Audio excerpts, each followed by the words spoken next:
આજના વિડીયોમાં વાત કરવી છે જૂનાગઢ જિલ્લાના માણાવદરની। આ માણાવદર એક સમયે સૌરાષ્ટ્રના 222 રજવાડામાંનું એક રજવાડું હતું। માણાવદર રાજ્યનો વિસ્તાર 261 ચોરસ કિલોમીટરનો હતો। એમાં 24 ગામનો સમાવેશ થતો હતો। ઈસવીસન 1881ની અંદર માણાવદર રાજ્યની વસ્તી 14,524 જેટલી હતી, જે 1891માં 16,006 જેટલી થઈ। 1901ની અંદર 14,478, 1911ની અંદર 14,988, 1921ની અંદર 17,394 અને 1931 આવતા આ વસ્તી 21,733 જેટલી થઈ હતી। માણાવદર રાજ્યની વાર્ષિક આવક 6,48,176ની હતી અને એમાંથી 14,821 રૂપિયા બ્રિટિશ સરકારને ખંડણી સ્વરૂપે અપાતા। માણાવદર રાજ્ય અને જૂનાગઢ રાજ્યના પૂર્વજો એક જ હતા। એમાં માણાવદરના દિલેર ખાન અને જૂનાગઢના પ્રથમ નવાબ શેર ખાન બે ભાઈઓ હતા। ઈસવીસન 1760ની અંદર સલાબત ખાનના પુત્ર દિલેર ખાને માણાવદર રાજ્યની સ્થાપના કરી હતી। ત્યારથી માંડી અને ઈસવીસન 1947 સુધીમાં માણાવદરની ગાદી ઉપર કુલ 8 શાસકો આવ્યા। આ શાસકોને ખાન સાહેબ તરીકે ઓળખવામાં આવતા હતા। માણાવદરના પ્રથમ 6 શાસકોની વધુ માહિતી મળતી નથી, પરંતુ છેલ્લા 2 શાસકોની ઘણી બધી વિગતો પ્રાપ્ત થાય છે। એમાંના 7મા શાસક તરીકે ખાન શ્રી ફતેહદ્દીન ખાન ઈસવીસન 1907 થી લઈ અને 1918 સુધી માણાવદરના શાસક હતા। એમને 3 બેગમો હતા। એમાંના બેગમ ફાતિમા સિદ્દીકા ખૂબ જ હોશિયાર અને રાજકર્તા બન્યા હતા। ફતેહદ્દીન ખાને રાજ્યની અંદર ઉચ્ચ અધિકારીઓ તરીકે મોટાભાગે હિન્દુઓને રાખ્યા હતા। એમ કરી અને તેણે તટસ્થ સહિષ્ણુ રાજવી તરીકે છાપ ઊભી કરવાનો પ્રયત્ન કર્યો હતો। તેઓના રાજ્યકાળની અંદર માણાવદર રાજ્યની અંદર જમીન મહેસૂલ અને વેપારી ક્ષેત્રે ઘણા બધા ફેરફારો કરવામાં આવ્યા હતા। એમના સહયોગથી શેઠ ફકરુદ્દીન બેરામજી પ્રેસવાલાએ માણાવદર જીની એન્ડ પ્રેસિંગ ફેક્ટરી શરૂ કરી હતી। તેઓએ ઈસવીસન 1913 ની અંદર પશુ મહોત્સવ ઉજવ્યો હતો। એમના સમયની અંદર સાપુથી કુતિયાણા સુધીની રેલવે લાઈન નાખવામાં આવી હતી। એમના પ્રથમ વિશ્વયુદ્ધની અંદર બ્રિટિશ સરકારને 8 નવા ભરતી કરાયેલા સૈનિકો મૂક્યા હતા અને યુદ્ધ હાથની અંદર 14,200 હતા અને યુદ્ધ બંધ થઈ ગયા એટલે 14,800 બ્રિટિશ સરકાર ફરવા થઈ ગઈ। ફતેહદ્દીન ખાન શિક્ષિત અને ગુજરાતના શાસક હતા। ઈસવીસન 1919 ની અંદર 14 પ્રેમ મુક્ત થયું। પછી એમના પછી શાસક પુત્ર શાસક થયું એટલે કે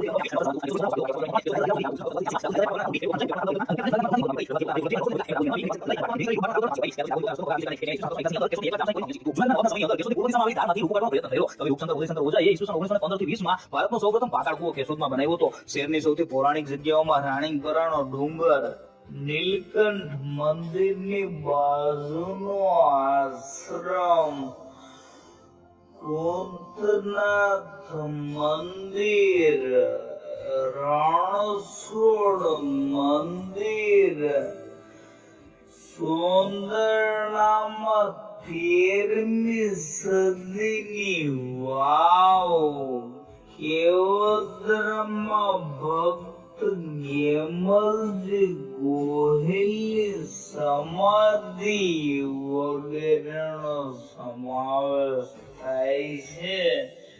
જેતપુર તાલુકાનું વીરપુર ગામ એક સમયે હાલાર પ્રાંતનો જુદી ખરણી આપતો તાલુકો હતો। આ તાલુકાની અંદર 12 ગામનો સમાવેશ થતો હતો। કાઠિયાવાડ સર્વ સંગ્રહના ઉલ્લેખ પ્રમાણે ઈસવીસન 1881ની અંદર આ તાલુકાને 35,197 રૂપિયાની આવક હતી।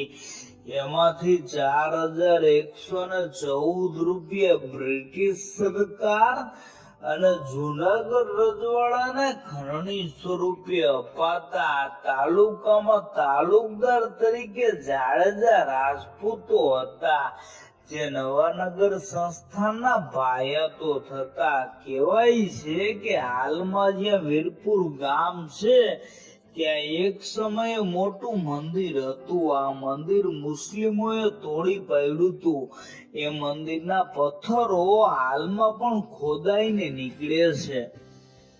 કાઠિયાવાડ સર્વ સંગ્રહના ઉલ્લેખ પ્રમાણે માળિયા મિયાણામાં જાડેજા રાજપૂતોનું શાસન હતું. આ તાલુકામાં 12 ગામનો સમાવેશ થતો હતો. આ તાલુકાનું ક્ષેત્રફળ 96 ચોરસ માઇલ જેટલું હતું. ઈસવીસન 1881 ની અંદર આ તાલુકાને 67,966 રૂપિયાની આવક હતી. એમાંથી 1367 રૂપિયા ગાયકવાડ સરકાર અને જુનાગઢ રજવાડાને ખંડણી સ્વરૂપે અપાતા. આ તાલુકામાં તાલુકદાર તરીકે જાડેજા રાજપૂતો હતા. આ તાલુકો ચોથા વર્ગની સત્તા ભોગવતો. જુનાગઢ જિલ્લાના કેશોદ તાલુકાનું બાલા ગામ કેશોદ થી 32 કિલોમીટર દૂર આવેલું છે. મુસ્લિમ શાસન સમયે આ ગામનું નામ ઘેબનપુર હતું અને વસ્તી સંપૂર્ણપણે મુસ્લિમ સમુદાયની હતી. ત્યાર પછી આ ગામ ઉજળ થયું અને પછી સોરઠિયા આહિર બાલા ભેળાએ આ ગામ ફરી વસાવ્યું. એટલે એના નામ ઉપરથી ગામનું નામ બાલા ગામ પડ્યું. બીજા એક મત પ્રમાણે ગામ ઊંચાઈ ઉપર આવેલું હોવાથી ગામનું નામ બાલા ગામ થયું. બ્રિટિશ શાસન દરમિયાન આ ગામ સોલંકી રાજપૂતોના તાબામાં હતું. બાલા ગામ જુનાગઢ હેઠળ આવતો એક અલગ મહેસૂલી મહાલ હતો. આ ગામની અંદર દાસારામ મંદિર તથા જળ સમાધિ આવેલા છે. આ ઉપરાંત બાલા ગામની અંદર દરબારગઢ આવેલો છે. ગામથી 1 માઇલ દૂર વાસણા દેવીનું મંદિર આવેલું છે, જે વડનગરના નાગર બ્રાહ્મણો જોશીપુરા સમાજના કુળદેવી ગણાય. જુનાગઢ જિલ્લાના કેશોદ તાલુકાનું મગરવાડા ગામ કેશોદ થી 13 કિલોમીટર દૂર આવેલું છે. લોક સાહિત્યમાં ઉલ્લેખ મળે છે કે મગરવાડા અને માણેકવાડા નામના ચારણ લોકોના 2 ગામ વચ્ચે સીમાડાનો કજિયો હાલતો હતો. આ વિવાદની અંદર બંને ગામના લોકોમાંથી કોઈ નમતું આપવા તૈયાર નહોતા. એટલે આ સીમાડાનો વિવાદ લડાઈ સુધી પહોંચી ગયો. ત્યારે ત્યાંથી એક સાપ પસાર થયો. એટલે લોકોએ એને દેવતા માની અને સીમાડા નક્કી કરવા વિનંતી કરી. એટલે સાપે પોતાની વક્રગતિ છોડી અને સીધી સીમા નક્કી કરી આપી. પણ વચ્ચે એમના વડવાઓએ રોપેલે કેરળાનું ઝાડ આવ્યું. એટલે જો સાપ કેરળાની એક બાજુએથી પસાર થાય તો બેમાંથી એક ગામને અન્યાય થાય. એટલે સાપ ઝાડની ટોચ સુધી ચડ્યો. ત્યારે એ ટોચનું ઠૂઠું નાગની ફેણમાં ભરાયું. એટલે વૃક્ષ ઉપરથી ઉતરતા સાપના 2 ચીરા પડી ગયા અને સીમાડે સરપ ચીરાણો એવી લોકોયકા બની. માણેકવાડા ગામની અંદર નદીના સામા કાંઠે આ સાપની ઢેરી આવેલી છે, જેને લોકો માલબાપા તરીકે ઓળખે છે.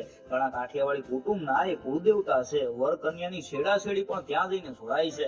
જુનાગઢ જિલ્લાનું બિલખા ગામ જુનાગઢ થી 20 કિલોમીટર દૂર આવેલું છે. આ ગામની અંદર આનંદ આશ્રમ અને ચેલૈયા ધામ નામની પ્રખ્યાત જગ્યાઓ આવેલી છે. બોમ્બે ગેઝેટિયરના ઉલ્લેખ પ્રમાણે બિલખા બલિરાજાના રહેઠાણ બલિસ્થાન તરીકે ઓળખાતું, જે વામનસ્થલી એટલે કે વંથલીથી 18 માઇલ દૂર આવેલું હતું. બ્રિટિશ શાસન દરમિયાન આ ગામ જેતપુરના વાળા વંશના કાઠી દરબારોના તાબામાં હતું. ઈસવીસન 1880 ની અંદર આ તાલુકાની અંદર તાલુકદાર તરીકે કાળા દેવદાન વાળા હતા. તેઓ ચોથા વર્ગની સત્તા ભોગવતા. આ ગામ સાથે શેઠ સગાડસા અને ચેલૈયાની દંતકથા જોડાયેલી છે. આ ઉપરાંત નથુરામ શર્મા નામના એક સંત દ્વારા અહીં આનંદ આશ્રમ સ્થાપવામાં આવ્યો છે. આ ઉપરાંત રામનાથ મહાદેવ મંદિર, રાવત સાગર ડેમ પણ અહીં આવેલા છે. જુનાગઢ જિલ્લાના માળિયા આટીના તાલુકાનું ચોરવાડ ગામ માળિયા આટીનાથી 21 કિલોમીટર દૂર આવેલું છે. આ ગામના લોકોનો મુખ્ય વ્યવસાય ખેતી, ખેતમજૂરી અને પશુપાલન છે. એટલે કહી શકાય કે ગામના લોકો આર્થિક રીતે ખેતી સાથે સંકળાયેલા છે. આ વિસ્તારની અંદર નાગરવેલના પાન અને નારિયેળની ખેતી થાય છે. આ વિસ્તાર લીલી નાઘેર તરીકે ઓળખાય છે. બોમ્બે ગેઝેટિયરની નોંધ પ્રમાણે કુખ્યાત ચાંચિયાઓના રહેઠાણના કારણે ગામનું નામ ચોરવાડ પડ્યું છે. ઈસવીસન 1872 ની અંદર ચોરવાડની વસ્તી 2818 ની હતી, પરંતુ ઈસવીસન 1878-19